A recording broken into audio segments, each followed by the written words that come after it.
म्हणून तर म्हणावंच वाटतं अरे या भारतासारखा देशनी, महाराष्ट्रासारखं राज्यनी, पंढरपुरासारखं तीर्थनी, पांडुरंगासारखं दैवतनी, ज्ञानोबरायांसारखी संतनी, ज्ञानेश्वरीसारखा ग्रंथनी, वारकरी संप्रदायासारखा संप्रदाय नाही, रामकृष्ण हरीसारखा मंत्र नाही, अरे रामायणासारखी आचारसंहिता नाही, दशरथासारखे वडील नाही, कौशल्यासारखी आई नाही, रामासारखा मुलगा नाही, सीतेसारखी सून नाही, भरत लक्ष्मणासारखे भाऊ नाही, उर्मिलासारखी जाऊ नाही, रावणासारखा शत्रू नाही, बिभीषणासारखा मित्र नाही, कोल्हे इतका लापाड नाही, कावडे इतका धूर्त नाही, काजड इतकं काढणे नाही, लोणी इतकं मौनी, या माणसाच्या शरीरासारखं दुसरं शरीर कुणाचं नाही. आणि जगाच्या पाठीवर छत्रपती शिवाजी महाराजांच्या नंतर तसा दुसरा राजा कुणी झाला नाही. आणि या भारतभूमीमध्ये आपण जन्म घ्यावा, मग आपण किती भाग्यवान आहोत ना माऊली. आणि म्हणून आपल्याला अभिमान असला पाहिजे या भारतामध्ये जन्मल्याचा, आपल्याला अभिमान असला पाहिजे या महाराष्ट्रामध्ये जन्मल्याचा. किती सुंदर आहे ना हा आपला महाराष्ट्र. ही माय भूमी, ही जन्मभूमी, ही कर्मभूमी अमुची, महावंदनीय अति प्राणप्रिय ही माय मराठी अमुची. ही माय भूमी, ही जन्मभूमी, ही कर्मभूमी अमुची, महावंदनीय अति प्राणप्रिय ही माय मराठी अमुची.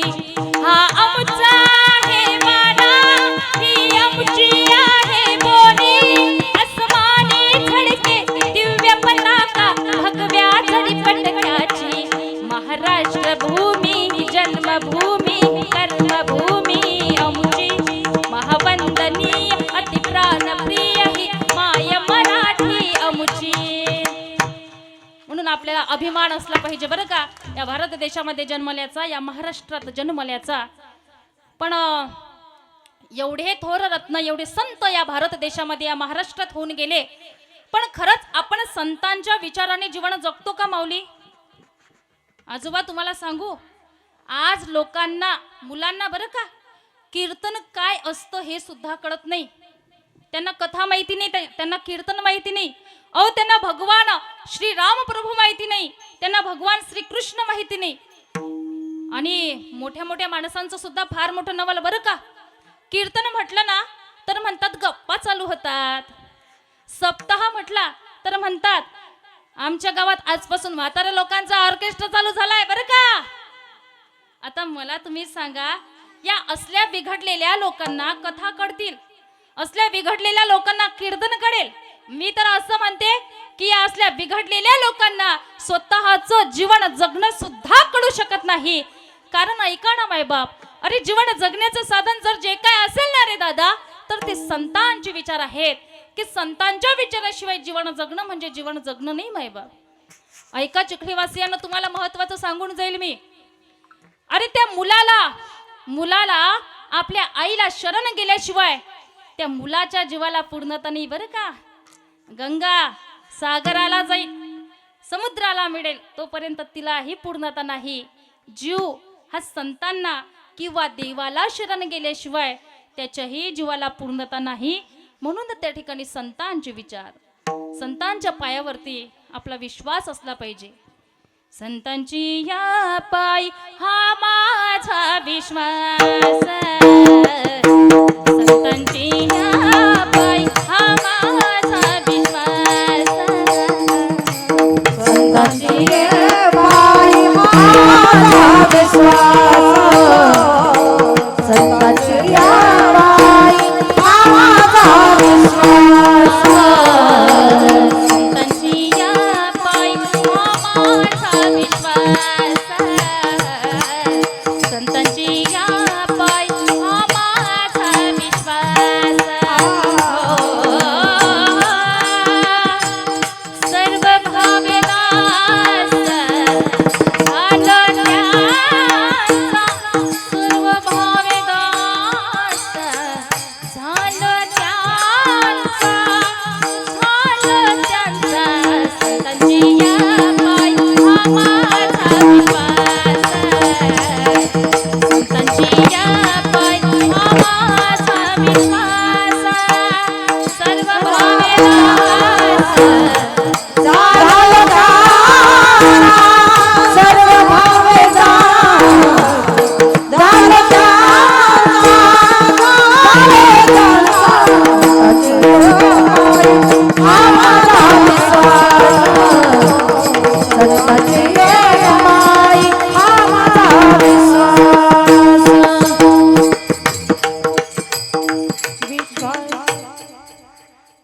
बघा, कथा कीर्तन हे आपल्यासाठी संतांचे विचार फार फार गरजेचे आहेत.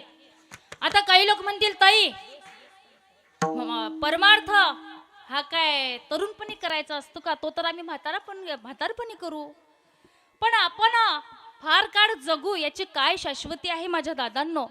अरे तरणा भाग्यवंत नटे हरी कीर्तनात, बरं का. परमार्थ हा तरुणपणी करायचा असतो. आजकाल लोक त्या ठिकाणी अटॅकने जायला लागली, ऍक्सिडेंटने जायला लागली मायबाप. आणि ऍक्च्युली जर आपण खरं बघितलं ना तर माणसाचं आयुष्य तरी किती वर्षाचं आहे आजी? झोपले का काय? किती वर्षाचं आहे? 100 वर्षाचं. खरे तर देवाने आपल्याला 40च वर्षाचं आयुष्य दिले हो, पण तेही आपल्याला कमी वाटल्यामुळे आपण इतरांचं आयुष्य घेतलं. ऐका, एक वेळ देवाने माणसाला, बैलाला, कुत्र्याला, घुबडाला, प्रत्येकाला 40 वर्षाचं आयुष्य दिलं. त्यावेळेला बैलाला असं वाटलं की अरे आपण 40 वर्ष आयुष्य घेऊन काय करायचं? शेतात काम करणे, राब राब कष्ट करणे, आणि त्यामध्ये जर नाही काम केलं तर फुकटचा मालकाचा मार हे खाणे. त्यापेक्षा आपण काय करूया, येथील 20 वर्ष आयुष्य देवाला परत करूया. नंतर कुत्र्यालाही असंच वाटलं, अरे आपणही 40 वर्ष आयुष्य घेऊन काय करायचं म्हणे. दारोदार फिरत राहायचं, भुंकत राहायचं, लोकांच्या दगडांचा मारही खायचा. त्यापेक्षा आपणही यातील 20 वर्ष आयुष्य देवाला परत करूया. नंतर घोबडालाही असंच वाटलं बरं का, की आपण 40 वर्ष आयुष्य घेऊन काय करायचं, आपणही यातील 20 वर्ष आयुष्य देवाला परत करू. या तिघांनीही 20 वर्ष आयुष्य हे देवाला परत करायचा निर्णय घेतला मायबाप, पण माणसाने नाही. आणि बैल देवाला म्हणाला, बैल देवा, ओ देवा, माझं यातील 20 वर्ष आयुष्य कमी करा.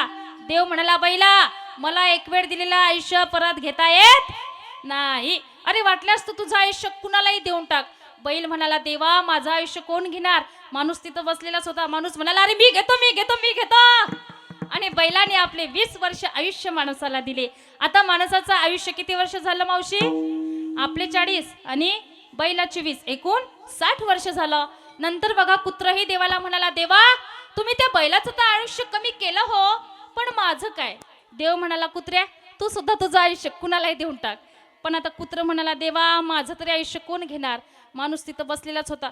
माणूस म्हणाला, अरे मी असल्यानंतर तुम्ही काळजी कशाला करता, कशाला चिंता करता?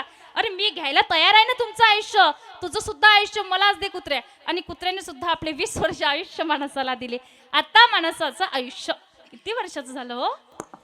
80 वर्षाचं झालं. नंतर कसे झाले ऐका, 20 वर्ष आयुष्य बैलाचे, 20 वर्ष कुत्र्याचे आणि 20 वर्ष आयुष्य घोबडाचे, असे मिळून झाले 100 वर्ष. आता हे सुरुवातीचे आपले जे माणसाचे 40 वर्षाचं आयुष्य आहे ना, ते संपलं ना की मग कामच काम. कधी कीर्तनाला नाही, कथेला नाही, मंदिरात नाही, एखाद्या वारीला नाही, तीर्थयात्रेला नाही, तेव्हा मग लोकही म्हणतात, रामभाऊ तो काय माणूस आहे हो आपल्या गावामधला? अरे नुसतं बैलासारखं काम करत राहतो. अरे बाबा विचार करा, त्याला आयुष्यच बैलानं दिलेलं आहे ना. नंतर झाला 80 वर्षाचा. आता घरात जर कुणाला काही म्हणालं, काही बोललं, तर घरचे म्हणतात, ओ जरा गप्प बसा. आणि सारखं बोलायला लागलं ना तर स्वतःची पत्नी सुद्धा म्हणते, काय सारखं कुत्र्यासारखं भुंकत राहता हो तुम्ही, सारखी बडबड तुमची. आता मला तुम्ही सांगा, आयुष्यच कुत्र्यांना दिलेलं आहे ना. नंतर झाला 100 वर्षाचा. एका कोपऱ्यामध्येच बसतोय. सुनबाई मुलाला म्हणते, बंटी रडायचं नाही, ते बघ ते कोपऱ्यात घोबड आहे आणि हे सुद्धा घोबडासारखा आवाज काढतोय. आता मला तुम्ही सांगा, हे असलं आयुष्य तरी काय कामाचं आहे? अरे शास्त्रकार सांगतात की ज्यांच्याकडे विद्या, तप, दान, शील, सत्गुण आणि धर्म नाहीत ना रे बाबा, ते जवळ पशु आणि माणसं आहेत. येशनान विद्यान तपन दानम नचडपिशिलो न गुणान धर्मः ते मृत्यू लोके भुवि भारभूता मनुष्य रूपेण मृगच्छरान्ति. ऐका, ज्यांच्याकडे हे 6 गुण नाहीत ना, ते जवळ पशु आणि माणसं आहेत. आणि यांचा जो भार आहे ना, तो या पृथ्वीला होत असतो. कारण यांच्या जीवनात कुठलाच नित्य नियम नाही. आणि जो नित्य नियमाविना अन्न खातो ना रे दादा, ते जवळजवळ पशु आणि माणसं. काही नित्य नियमाविना अन्न खाय तोची श्वान, वाया मनुष्य परा भार वाहे तुर्षभ. आणि म्हणून अशा या माणसाला संत म्हणतात, बाबा रे तुम्ही आतापर्यंत तुमच्या आयुष्याचं वाटोळं केलं, पण इथून पुढे आता तरी पुढे आची उपदेश, आता तरी पुढे आची उपदेश, आता तरी आची उपदेश, आता तरी आची उपदेश, आता तरी आची उपदेश, सख करुणाचा आयुष्याचा, सख करुणाचा आयुष्याचा,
आता काही लोक म्हणतील, सुरेखाताई तुम्ही म्हणताय ना की आम्ही आमच्या आयुष्याचा नाश करायचा नाही, ठीक आहे, आम्ही आता इथून पुढे फक्त आणि फक्त परमार्थ करूया.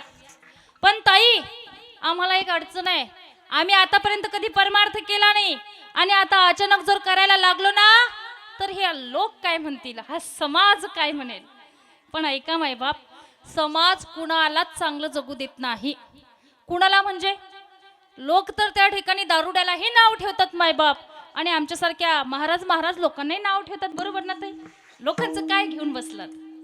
आता तुम्ही सुद्धा महिला मंडळ कीर्तनाला येण्याच्या आधी जर चांगली साडी वगैरे घालून रस्त्याने जायला लागला ना तर गल्लीतल्या महिला मंडळ म्हणतात, बघ बाई ती कशी शायनिंग मारते. आणि तीच बाई जर रस्त्यावरून कशी चालायला लागली तर म्हणतात, बघ ना हिला तर रस्त्यावरून चालायची अक्कल नाही. पंचायत आहे ना महाराज. अरे एखाद्याच्या घरी जाऊ नका, लोक तुम्हाला गर्विष्ठ म्हणतात, आणि सारखे जायला लागलो तर घरबुड्या म्हणतात. असं कोण म्हणतात? लोक म्हणतात. बघा एखाद्याने जर घरात देवपूजा केली तर म्हणतात उगाच पसारा केला, आणि नाही केली तर आचारभ्रष्टी म्हणतात. कोण म्हणतात? लोक म्हणतात बरं का. अरे एखाद्याकडे जर पैसा पाणी जास्त आला तर म्हणतात पैशाचा माज आला, आणि आलाच नाही तर म्हणतात करंट कपाडाचं आहे. कोण म्हणतात? लोक म्हणतात. बघा याच्याही पुढे जाऊन सांगते, एकाने अख्ख्या गावात अशी मुलगी नाही, अशी मुलगी बायको म्हणून करून आणली, तर त्याचे मित्र त्याच्या समोर त्याची वावा करतात, प्रशंसा करतात. वा वा वा काय जोडा आहे, बस लक्ष्मीनारायणाचाच जोडा. आणि तो थोडा पुढे गेल्यानंतर लगेच चालू करतात, हा तो कसा, ती कशी, अरे याला दिली कशी, अरे तू का चढतो बाबा त्याच्या नशिबावर, त्याच्या नशिबाने भेटली ना दादा त्याला. आणि त्याच माणसाने त्याच मुलाने एखाद्या गरीब घरातील मुलगी करून आणली तिचं भलं व्हावं म्हणून, तर लोक तिकडूनही म्हणतात तो कसा ती कशी गाढवानं पाहिली नव्हती का केली कशी. म्हणजे काहीही करा लोक तुम्हाला नावं ठेवणारच आहे म्हणून तुकोबराय म्हणतात ऐकावे जनाचे करावे मनाचे करावे मनाचे करावे मनाचे. ठीक आहे लोकांच्या बोला तुम्ही हो म्हणा पण तुमच्या मनाला वाटेल तेच करा. अरे आतापर्यंत तुम्ही परमार्थ कधी केला नाही हरकत नाही माऊली पण आता तरी पुढे हाची उपदेश नका करू नाशा आयुष्याचं कारण हा देह आपल्याला भगवान परमात्म्याने त्याच्या प्राप्ती करण्याकरता दिलेला आहे. देवी दिला देह भजना गो देव दिला देह भजन गोमटा देव दिला देह भजन गोमटा देव दिला देह भजन गोमटा देव दिला देह भजन गोमटा देव दिला देह भजन गोमटा देव दिला देह भजन गोमटा देव दिला देह भजन गोमटा देव दिला देह भजन गोमटा तोय भाला पाटा बाधी केता तोय भाला पाटा बाधी केता तोय भाला पाटा बाधी केता तोय भाला पाटा बाधी केता देव दिला देह भजन गोमटा देव दिला देह भजन गोमटा देव दिला देह भजन गोमटा देव दिला देह भजन गोमटा भजन गोमटा भजन गोमटा गोमटा. कारण महाराज म्हणतात की हे शरीर तरी कुणाच्या सत्तेने चालतं बाबा. अरे हरिविना आपल्याला कोण बोलवित चालण्याची शक्ती बोलण्याची शक्ती तरी कुणाची आहे तर महाराज म्हणतात ही शक्ती केवळ आणि केवळ त्या भगवान परमात्म्याची आहे आणि त्याचेच उत्तर महाराज अभंगाच्या प्रथम चरणात देतात. चाले हे शरीर कोणाचे आसते चाले हे शरीर कोणाचे आसते चाले हे शरीर कोणाचे आसते चाले हे शरीर कोणाचे आसते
शरीर त्या भगवान परमात्म्याच्या सत्तेशिवाय चालूच शकत नाही.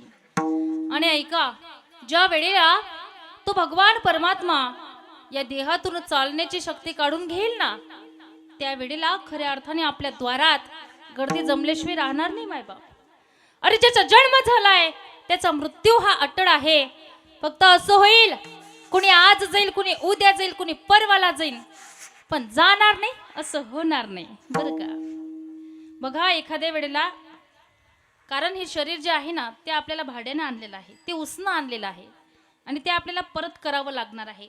देह तव पचनचा आणिला उसना. तुलसीदास सुद्धा रामायणामध्ये सांगतात, क्षितिजल पावक गगन समीरा पंचरचित ते अधम शरीरा. एखाद्या वेळेला आपण एखाद्या तीर्थस्थळी गेलो ना तर आपल्याला धर्मशाळा राहायला दिली जाते, पण कुठपर्यंत? जोपर्यंत तुमचं दर्शन होत नाही तोपर्यंत तिथं थांबा. दर्शन झालं का ती धर्मशाळा आपल्याला खाली करावी लागते. तसंच आहे मायबाप, ज्या वेळेला आपलं कार्य या ठिकाणी संपून जातं ना त्या वेळेला मात्र आपल्याला या देहाचा त्याग करावा लागतो. देह जाईला, देह जाईला, देह जाईला, देह जाईला, देह जाईला, देह जाईला, देह जाईला, देह जाईला, देह जाईला, देह जाईला, देह जाईला, देह जाईला, देह जाईला, देह जाईला,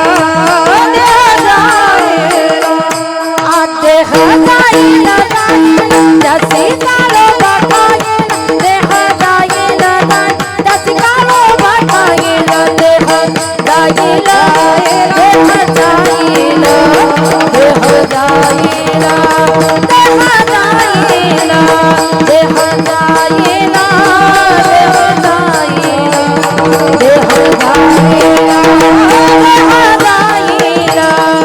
देह जाईला, देह जाईला, देह जाईला, देह जाईला, देह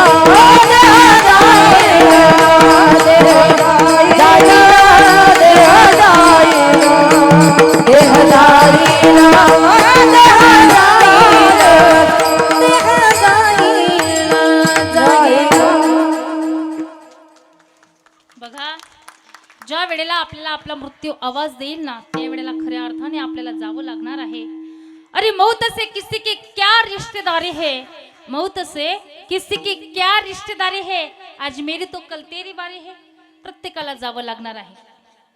घाडी घाडी काळा वाट जाची पाहे, हो हो घडी घडी काळा वाट जाची पाहे, घडी घडी काळा वाट जाची पाहे, घडी घडी काळा वाट जाची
बघा, ज्या दिवशी आपल्याला आपला मृत्यू आवाज देईल त्यावेळेला खऱ्या अर्थाने आपल्याला जावं लागणार आहे. जिंदगी किराए का घर है, एक न एक दिन बदलना पड़ेगा। मौत जब तुझको आवाज देगी, घर से बाहर निकलना पड़ेगा। मौत जब तुझको आवाज देगी, घर से बाहर निकलना पड़ेगा। मौत जब तुझको आवाज देगी, घर से बाहर निकलना पड़ेगा। मौत जब तुझको आवाज देगी, घर से बाहर निकलना पड़ेगा। सांसों के बाद होगा सवेरा, देखना है अगर दिन सुनहरा, देखना है अगर दिन सुनहरा। पाव फूलों पे रखने से पहले तुझको कांटों में चलना पड़ेगा। मौत जब तुझको आवाज देगी, घर से बाहर निकलना पड़ेगा। मौत जब तुझको आवाज देगी, घर से बाहर निकलना पड़ेगा। मौत जब तुझको आवाज देगी, घर से बाहर निकलना पड़ेगा। ज्या दिवशी आपल्याला आपला मृत्यू आवाज देईल त्यावेळेला खऱ्या अर्थाने जावं लागणार आहे। अरे बशीतला आपण चहा घेतलाय मायबाप, कपातला घेऊ काय शाश्वती आहे। सांस रुक जाएगी चलते चलते, क्षमा बुझ जाएगी चलते चलते। दम निकल जाएगा रोशनी का, क्या भरोसा है इस जिंदगी का। ताईने फार सुंदर प्रमाण दिलं। देह जाईल त्यासे कडबा खाईल। प्रत्येकाला जावं लागणार आहे। ऐका बघा, एकदा काय झालं मायबाप, पंढरपूरला जाणारी बस त्या ठिकाणी डेपो मध्ये लागली आणि ती बस प्रवाशांनी गच्च भरली। पण कोणत्या प्रवाशांनी? आपण महिला मंडळ हाफ तिकीट, गच्च भरली ती बस बरं का। मग प्रवासी महिला बसमध्ये बसल्या, कंडक्टर बसमध्ये बसला। कंडक्टरने त्या बसची बेल वाजवली, ट्रिंग ट्रिंग ट्रिंग ट्रिंग, तरी ती बस आणखी पुढे धकलीच नाही हो। काय कारण असेल? तर चालवणारा ड्रायव्हर आहे। नंतर ड्रायव्हर त्या बसमध्ये बसला आणि ती बस निघाली। अरे जसे की त्या ड्रायव्हर शिवाय ती बस चालूच शकत नाही ना मायबाप, तसेच आहे त्या भगवंताशिवाय हे शरीर सुद्धा चालूच शकत नाही। विठ्ठला विठ्ठला मी एक वेळ एका बाबांना विचारलं, म्हटलं बाबा ओ बाबा आपण कशाने चालतो? बाबा म्हणे ताई हा काय विचारायचा प्रश्न झाला म्हणे, पायाने। मग आता मला तुम्ही सांगा, पायाने जर तुम्ही आपण चालतो तर एखादा व्यक्ती आजोबा तिरडीवर झोपलेला कधीतरी म्हणतो का, ए नातलगांनो तुम्ही कशाला माझ्यासोबत फेरा घेता, तुम्ही जा शॉर्टकट, मी एकटा येतो। सगळे लोक स्मशानभूमीमध्ये गेले, या बाबांची वाट पाहू लागले। हे बाबा एका तासानं तिथे गेले आणि म्हणाले, नातलगांनो ए माझ्या मित्रांनो आलोय मी, जाडा मला आता। बरोबर आहे ना? झोपले का काय? जागे ना? अरे ते बाबा तिथे जाऊच शकत नाही, कारण त्यांच्या शरीराला चालवणारी शक्ती ते भगवान परमात्म्याने काढून घेतली। म्हणून महाराज म्हणतात, चाले हे शरीर कोणाची असते, कोण बोलविते हरिविना। महाराज म्हणतात आपल्याला बोलावणारा सुद्धा तो भगवान परमात्मा आहे। तुम्हाला कोण बोलावतो तो तुम्ही विचार करा, पण मला कोण बोलावते हे मी तुम्हाला सांगते। आपुलिया बडे नाही मी बोलता हो, आपुलिया बडे नाही मी बोलता। सखा कृपावंत वाचा त्यांची बोलत सेवानी सडुकी मंजुळा बोलत सेवानी शिकविता धनी वेगळा किंवा मग कायम्या पामर उत्तरे परीच्या विश्वंभरे बोलविले. महाराज म्हणता बाबा रे मला बोलावणारा तो भगवान परमात्मा आहे. पक्ष्यांना सुद्धा तोच बोलावतो. आणि ताई दादा अक्का मावशी तुम्हाला कोण बोलावतं? तुम्हाला सुद्धा तोच बोलावतो. कोण बोलविते हरी विना. महाराज म्हणतात डोळे कितीही सुंदर असले ना रे बाबा तरी दाखवणारा तो आहे. देखवी ऐकवी देखवी ऐकवी देखवी ऐकवी नारायण देखवी ऐकवी देखवी ऐकवी एक नारायण देखवी ऐकवी देखवी ऐकवी एक नारायण देखवी ऐकवी देखवी ऐकवी एक नारायण आतयाचे भजन दयाचे भजन चुकुण चुकुण देखवी ऐकवी देखवी ऐकवी एक नारायण तम पम गरग तनि निसा देखवी ऐकवी देखवी ऐकवी एक नारायण नारायण एक नारायण. महाराज म्हणतात या डोळ्यांनी दाखवणारा तो भगवान परमात्मा आहे. अरे डोळे किती सुंदर असले ना मायबाप तरी दाखवणारा मात्र तो आहे.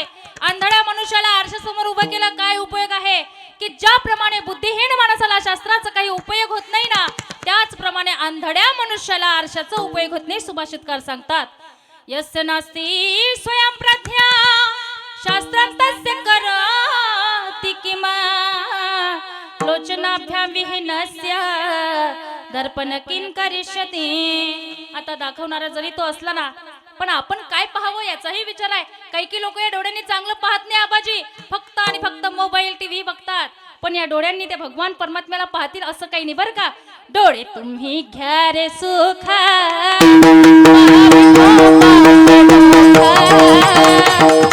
डोळे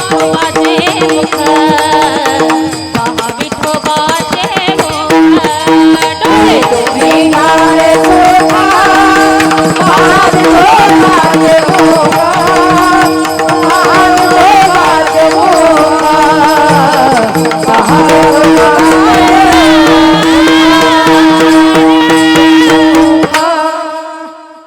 काही लोक याला पाहत नसले पाहिजे त्या भगवान परमात्म्याला. म्हणून महाराज म्हणता बाबा तुम्ही त्या भगवान परमात्म्याला पहा रे कारण पाहण्याची शक्ती त्या भगवान परमात्म्याने आपल्याला दिले. अरे जो अंध जन्माला आला त्याला विचारा काय रे दादा कसं झालं रे हे तो सांगेल. अरे काय करू देवानेच मला आंधळे केले. म्हणून त्या भगवान परमात्म्याला पहा कारण देखवी ऐकवी ऐकवणारा सुद्धा तो आहे. पण या कानाने आपण काय ऐकावं हे महत्वाचं मायबाप. काही लोक या कानाने चांगलं ऐकत नाही. कुच्च रोट्यावरती 4-4, 5-5 तास महिला मंडळ पुरुष मंडळ बसलेले असतात. कशा करता दुसऱ्याच्या निंदा करण्याकरता. पण महाराज म्हणता एवढे सुंदर कान त्या भगवान परमात्म्याने आपल्याला दिले आहेत. मग या कानांनी जरा त्या भगवंताचे गुण तरी ऐकले पाहिजे. कारण ज्या वेळेला तो ऐकण्याची शक्ती काढून घेईल ना त्यावेळेला कथाकार कीर्तनकार तुम्हाला राम राम राम राम म्हणायला लावतील. तुम्हाला लांब लांब ऐकू येणार. म्हणून खऱ्या अर्थाने तुम्ही ऐका रे कान माझ्या विठोबाचे गुण. कारण ते भगवान परमात्म्याचे आपल्यावरती अनंत असे उपकार आहेत. आणि ज्यांचे उपकार माणसावरती असतात त्यांचे उपकार माणसाने कधी विसरायचे नसतात. भगवान परमात्म्याचे आपल्यावरती उपकार आहेत म्हणून तयाचे भजन चुकू नका असे महाराज म्हणतात. पण संतांच्या बाबतीत जर आपण विचार केला ना मायबाप तर संत हे रात्रंदिवस त्या भगवान परमात्म्याच्या नामचिंतनामध्ये मग्न होते. असाच एक प्रसंग गोरोबा काकांच्या जीवनामधला. एक दिवस गोरोबा काकांच्या पत्नीने गोरोबा काकांना सांगितलं की अहो मी नदीवरून पाणी घेऊन येते तोपर्यंत तुम्ही आपल्या मुलांकडे आपल्या लेकरांकडे लक्ष द्या. कारण आधीच्या काळी जास्त फॅसिलिटीज घरामध्ये उपलब्ध नव्हत्या. दूर कोसावर जायचं, नदीवर पाणी घेऊन यायचं, नंतर आपली घरातली कामे आटोपायची. गोरोबा काकांची पत्नी निघून गेली मायबाप पाणी आणायला. इकडे गोरोबा काकांचं काम चालू झालं. त्यांचा व्यवसाय असा होता, पाणी माती एकत्र करायचं, त्यापासून चिखल घडवायचा आणि त्या चिखलापासून सुंदर मडकं बनवायचं. पण हे काम चालू असताना गोरोबा काकांचा आत्मा जो होता ना, त्यांचा देह जो होता ना, तो भगवंतापाशी होता. एवढं नामस्मरण, एवढं चिंतन गोरोबा काकांचं चालू झालं, काय सांगावं मायबाप. थोडा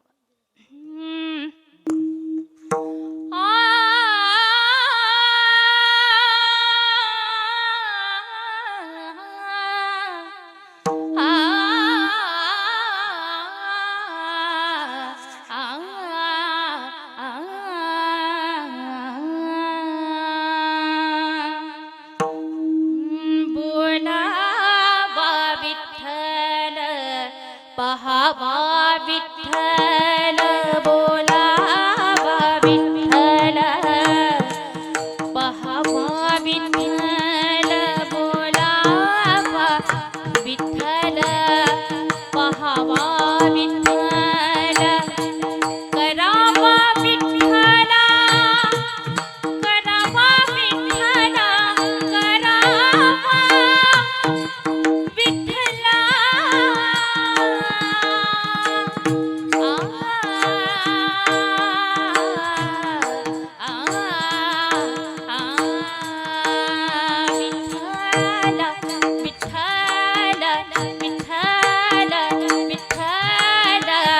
विठ्ठल विठ्ठल विठ्ठल विठ्ठल विठ्ठल विठ्ठल विठ्ठल विठ्ठल विठ्ठल विठ्ठल विठ्ठल विठ्ठल विठ्ठल बोलावा विठ्ठल पहावा विठ्ठल, बोलावा विठ्ठल पहावा विठ्ठल, करावा विठ्ठला, करावा विठ्ठला, करावा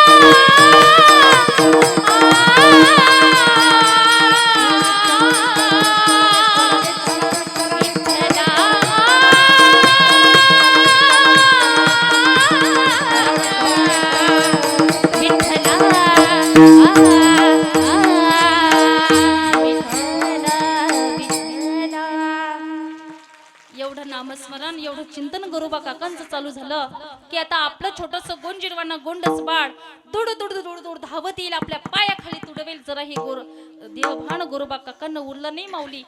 आणि ते बाळ पायाखाली त्या ठिकाणी तुडवल्या गेलं, रक्त बंबाळ अशी ती माती दिसायला लागली. सुभाषितकार वर्णन करतात, नवलाची गोष्ट ऐक सखे बाई, नवलाची गोष्ट ऐक सखे बाई, कुंभाराने बाळ तुडविले पायी.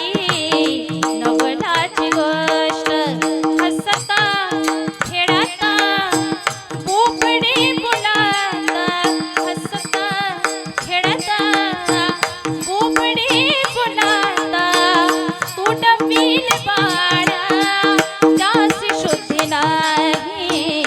नवलाची गोष्ट ऐक सखे बाई, कुंभाराने बाळ तुडविले पायी, तुडविले पायी, तुडविले पायी. भजनी कीर्तनी गोरोबा रंगाले, तुडविले बाळ त्यासी शुद्धी नाही. नवलाची गोष्ट बघा, आपलं छोटस गुंजीरवाणं बाळ कधी पायाखाली तुडवलं जराही देहराज अभंगाच्या तृतीय चरणात सांगतात की आपण लगेच अहंकार धारण करतो. मी बंगला बांधला, मी गाडी घेतली, मी शेती घेतली, आम्हाला तर यावर्षी 200 क्विंटल कापूस झाला. अरे माझ्यासारखं कीर्तन कथा कुणालाच येत नाही, पण हे सर्व करून घेणारा तो आहे हे आपण विसरून जातो. अरे आपली गच तरी सांगू का तुम्हाला कशी आहे माऊली? त्या गाडी खाली चाललेल्या कुत्र्यासारखी. ते कुत्र त्या गाडी खाली चालतं आणि म्हणतो मीच गाडी ओढतोय. एक कुत्र बघा, रोडनी गाडी आली आणि त्या गाडी मागे धावत सुटलं. मग दुसरे कुत्रे त्याचे मित्रमंडळ म्हणाले काय रे कुठं गेला होता एवढा धावत? तो म्हणाला काही नाही बाबा, ती तेवढी गाडी पोहोचून दिली बरं का. आपलं हे तसंच आहे, सर्व गोष्टी देव करतो पण आपल्याला असं वाटतं हे मी केलं ते मी केलं आणि असे समजून आपण अहंकार वाढवतो आणि आपला हा अहंकार मग देवाला सहन होत नाही बरं का. अरे कधीतरी त्या देवाला म्हटलं पाहिजे देवा अरे सर्व करून घेणारा तू आहे, माझं तर फक्त नाव होतंय पण सर्व करता हरता मात्र तू आहे बरं का. करते हो तुम कन्हैया मेरा आपकी कृपा से सब काम हो रहा है, मेरा आपकी दया से सब काम हो रहा है. करते हो तुम कन्हैया, करते हो तुम कन्हैया मेरा नाम हो रहा है, मेरा आपकी कृपा से सब काम हो रहा है, मेरा आपकी कृपा से सब काम हो रहा है. भगवान के बिना ही मेरी नाव चल रही है, हैरान है ज़माना मंजिल भी मिल रही है.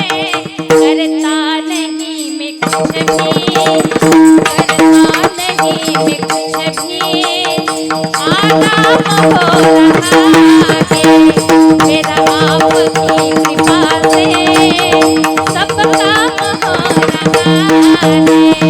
मेरा आपकी कृपा से सब काम हो रहा है, मेरा आपकी कृपा से सब काम हो रहा है.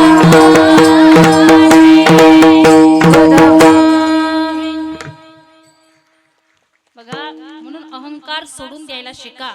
काही काही सासवांना फार अहंकार. अरे सासूबाईंनी भांडी घासल्यानंतर सासवानो सासूबाईंनी भांडी बरं का सुनबाईंनी भांडी घासल्यानंतर परत परत भांडी घासतात आणि म्हणता सुनबाई बघ कसे निघते. तर मग काय चांगली हो. दुसऱ्या दिवशी सुनबाई म्हणाली आपल्या सासूबाईंना ऐकायला येत तशी दुसऱ्या महिलांसमोर आमचे आत्यांना त्यांना तर काम केल्याशिवाय करमतच नाही. मग काय लागली सासूबाई भांडी घासायला.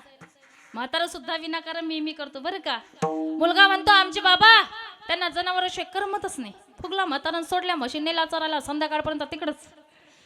घरी आला आणि म्हणायला लागला पिंट्या मी आहेत म्हणून हे जनावर आहे, मी गेलो की कळेल तुला. पिंट्या म्हणाला बाबा 2च म्हशी कोणी चारणार त्यात तरी काय एवढं नवल. आता म्हातारी माणसाने थोडं गप्प बसव. म्हातारा माणूस लगेच म्हणाला पिंट्या अरे 2च काय पण 10 जरी असले ना तरी मी त्या व्यवस्थित ठेवीन, ते तुला जमणार नाही. दुसऱ्या दिवशी पिंट्या बाजारात गेला बरं का. 10 म्हशी विकत आणल्या आधी त्या म्हाताऱ्याच्या ताब्यात दिल्या. आता मी विचार करा त्या म्हाताऱ्याने त्या सासूने मी करून आपली कामं वाढवून अहंकार वाढवला बरं का. तसंच आहे आपणही देवाने केल्यानंतर हे मी केलं ते मी केलं असे समजून अहंकार वाढवतो आणि आपला अहंकार देवाला सहन होत नाही. कारण तिड भरी जरी होय अहंकार मेरू तो समान भार देवा. अहंकाराचे सुद्धा बरेच मुद्दे येतात बघा. आजकाल ज्याला बघावं त्याला अहंकाराचा अहंकार. अरे कुणाला रूपाचा अहंकार, कुणाला शक्तीचा अहंकार, कुणाला ज्ञानाचा, कुणाला भक्तीचा, कुणाला सत्तेचा, कुणाला पदाचा तर कुणाला कर्तृत्वाचा. ज्याला बघावं त्याला अहंकाराचा अहंकार. पण महाराज म्हणतात बाबा रे तुम्ही अहंकार करता तरी कोणत्या गोष्टीचा?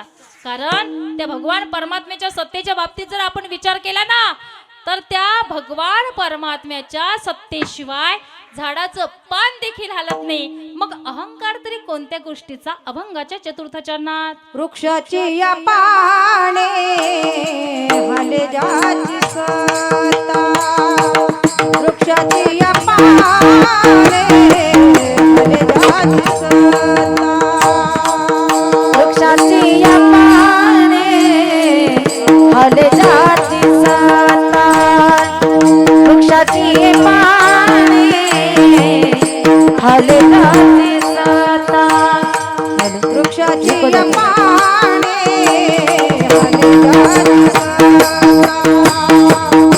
वृक्षाची या पाने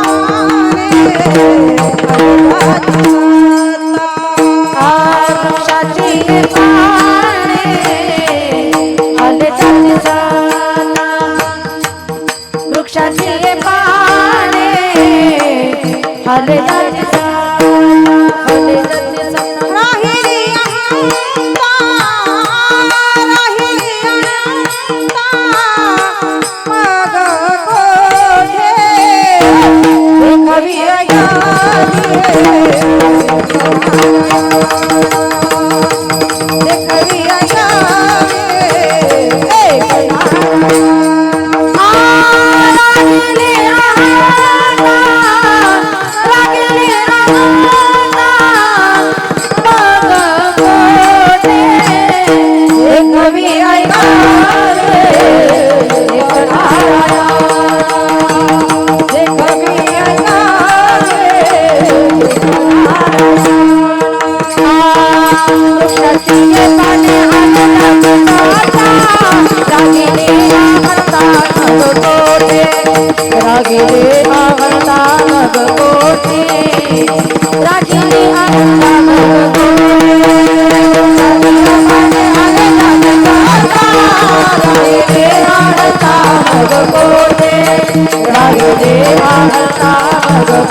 महाराज म्हणतात की त्या भगवान परमात्म्याच्या सत्तेशिवाय झाडाचं पान देखील हलू शकत नाही.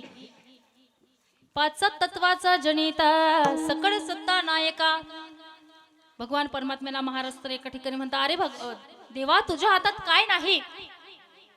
काय नाही सत्ता हाती तुझ्या पंढरीनाथा, सत्ता सकळ हाती माझी की बका कुलती. चराचरात त्या भगवान परमात्म्याची सत्ता आहे. आपली सत्ता तर घरात सुद्धा चालत नाही. बरोबर आहे ना आबाजी? झोपले का काय?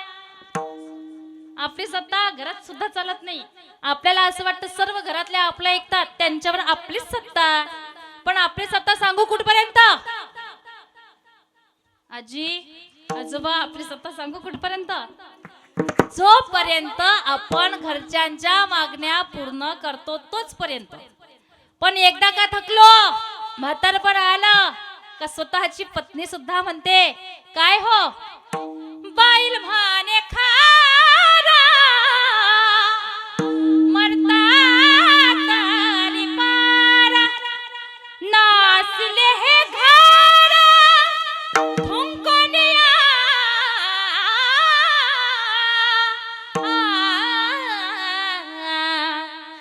बाईल म्हणे खरा मरता तरी बारा. काय सर्व घरात थुंकून घाण केली, मरत सुद्धा नाही. मग करता आपल्याला त्यावेळेला की अरे आपण तर यांच्यासाठी याची टोपी त्याच्या डोक्यात, त्याची टोपी तिसऱ्याच्या डोक्यात, सगळ्यांच्या टोप्या आपल्या डोक्यात घातल्या. अरे ज्याचे घेतली त्याची परत केली नाही मायबाप, लोकांच्या माना मोडल्या हो कुणासाठी? यांच्यासाठी.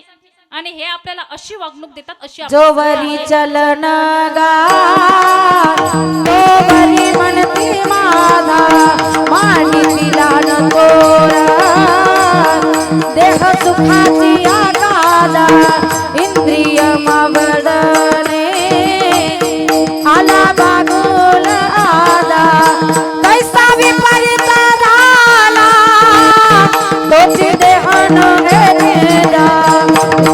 धर्मदारो, त्याचे चरणी लक्ष लागो.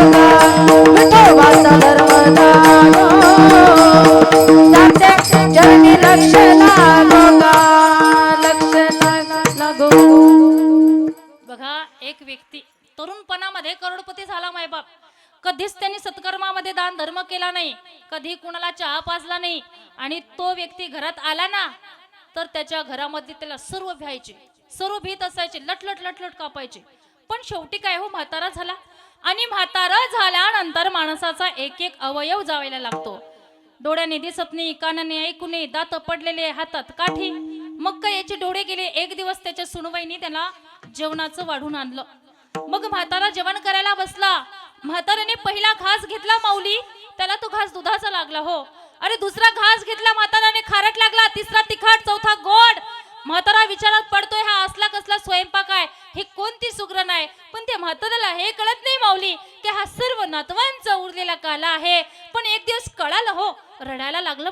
म्हातारा ढसढस रडतोय की अरे, ज्या वेळेस आपण तरुण होतो ना त्यावेळेला खऱ्या अर्थाने आपली सत्ता या घरामध्ये होती. आज आपले हातपाय काम करत नाही तर आज यांची सत्ता आहे. ही झाली आपली सत्ता बरं का. विठ्ठल विठ्ठल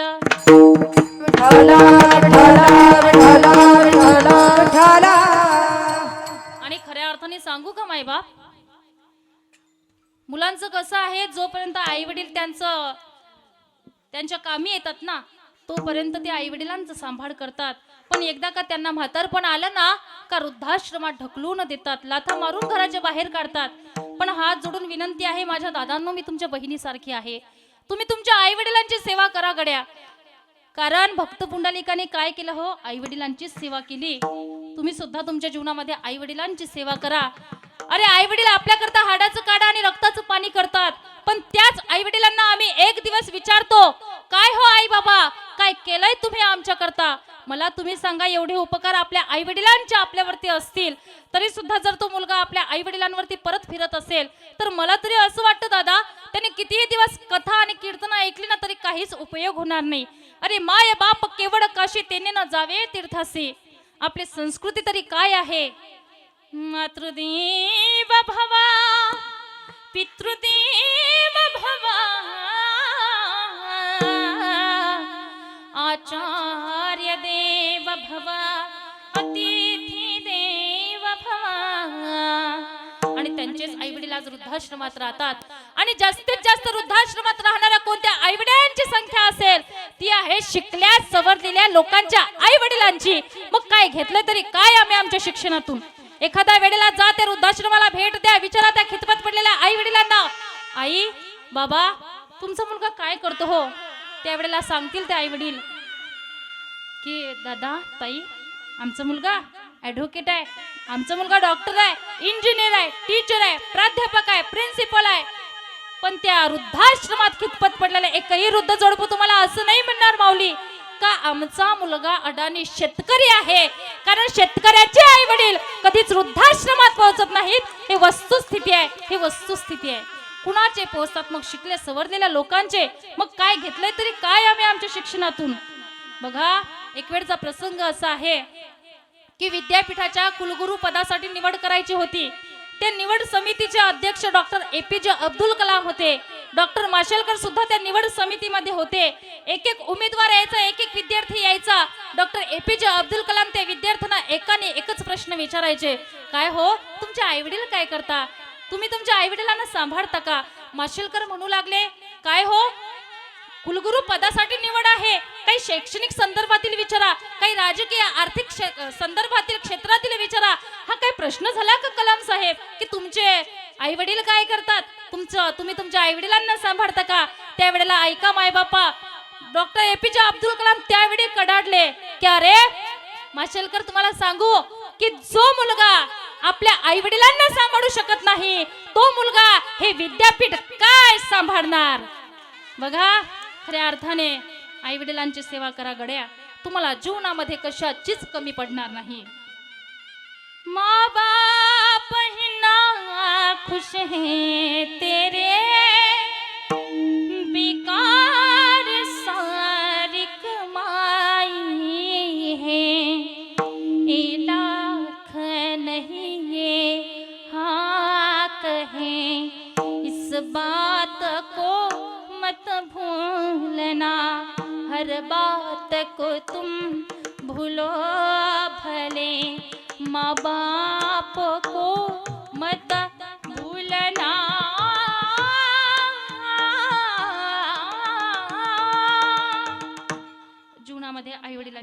करा, कारण त्या आईवडिलांचे आपल्यावरती अनंत असे उपकार आहेत. आणि बघा, तुम्हाला सांगेल, ते देशाच्या जवानांना तुम्ही तुमच्या जीवनामध्ये कधी विसरू नका, कारण आज तुम्ही या ठिकाणी सुरक्षित बसलेले आहात केवळ आणि केवळ त्या जवानांमुळे आहात. जवानांचं जीवन म्हणजे साधं जीवन नाही महाराज. जवानांचा त्याग म्हणजे काही साधा त्याग नाही. एखाद्या वेळेला या जवानांचं नुकतंच लग्न ठरलेलं असतं, त्यांना हळद लागलेली असते, तिकडून कॉल येतो की तुम्हाला या देशाच्या संरक्षणाकरता सीमेवरती अर्जंटली लढायला यावं लागेल. हे देशाचे जवान त्या ठिकाणी सीमेवरती लढायला जातात आणि तिकडेच शहीद होतात. देशाच्या जवानांचं जीवन म्हणजे साधं जीवन आहे का हो? देशाच्या जवानांचा त्याग म्हणजे काय साधा त्याग आहे का? म्हणून अशा लोकांना आपण त्या ठिकाणी विसरायला नको. पण आपल्याला त्यांची आठवण होते, ती म्हणजे त्यांच्या जयंतीच्या दिवशी किंवा मग पुण्यतिथीच्या दिवशी किंवा मग 15 ऑगस्टला, 26 जानेवारीला. मग आपल्या मोबाईलचे रिंगटोन्स बदलतात.